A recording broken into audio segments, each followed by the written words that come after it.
x is equals to 1. म्हणजे x ची value 1 असताना dy बाय dx किती असेल.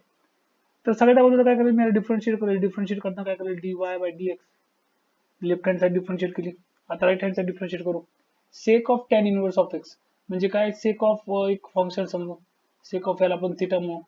मग sec of that is sec थिटाचा डेरिव्हेटिव्ह असतो सेक थिटा टॅन थिटा. पण थिटा काय माझ्याकडे टॅन इनवर्स एक्स आहे. मग काय करतो sec of theta tan inverse x into tan inverse of X.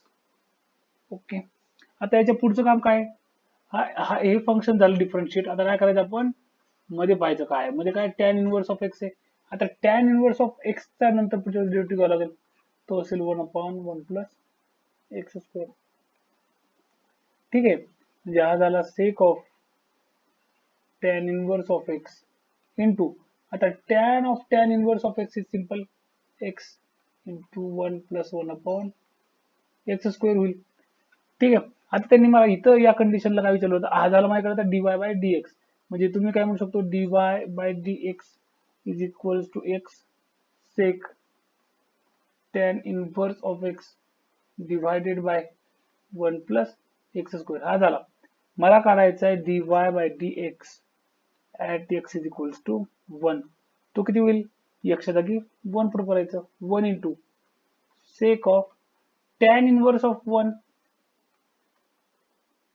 Divided by 1 plus x चा square that is 1 square that is 1 square. सध्या आपण फक्त लिहून ठेवू 1 इंटू आता सेक टॅन इनवर्स 1 लक्षात ठेवायचं. तर टॅन इनवर्स 1 काय असतो तर tan inverse of 1 is equals to value असते पाय बाय 4 कारण टॅन 45 ची व्हॅल्यू असते 1.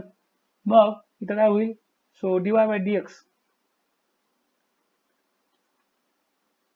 Is equals to. ठीक आहे. आता पुढची व्हॅल्यू काढून घेऊ.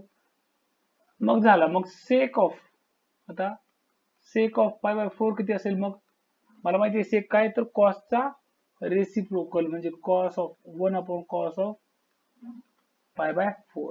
मग कॉस ऑफ पाय बाय 4 किती असतो 1/√2.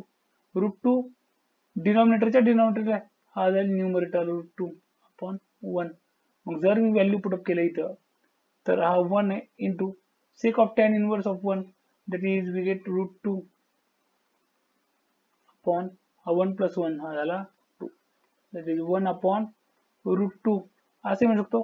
किंवा एक्सप्रेशन मध्ये जर सांगायचं झालं जर ऑप्शन मध्ये दिला असेल √2/2 तर हाही ऑप्शन असू शकतो किंवा 1/√2. हा 1/√2 का आला तर √2/2 जो आहे त्याला मी √2/√2 इंटू √2 असं म्हणू शकतो. हा √2 कॅन्सल होऊन जाईल. मग उत्तर येईल 1/√2.